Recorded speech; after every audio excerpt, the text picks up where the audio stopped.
నమస్తే, చూడండి కొటేషన్ ఎంత బాగుందో.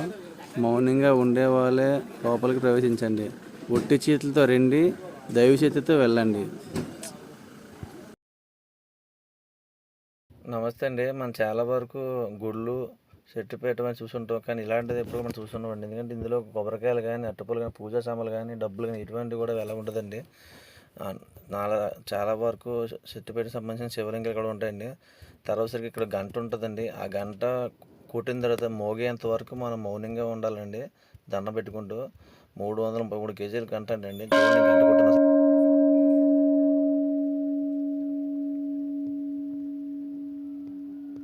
చూసారుగా, ఆ గంట సౌండ్ వచ్చేంత వరకు అలా పట్టుకొని ఉండాలండి.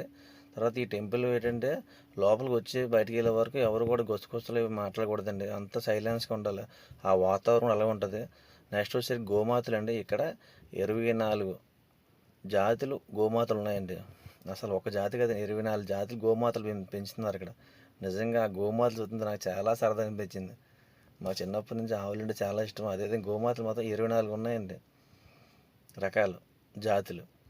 నెక్స్ట్ మాత్రం వచ్చేసరికి ఆ పేట మాత్రం నిజంగా మెయింటెనెన్స్ చేసేవాళ్ళు నిజంగా ధన్యవాదాలండి.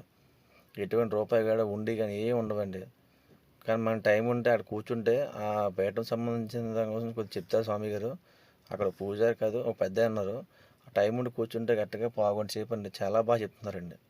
ఎవరైనా విజిట్ చేయండి. ఎస్కోట్ దాటాక రైట్లో ఉంటుందండి. ఎవరైనా చెప్తారండి. థ్యాంక్ యూ అండి.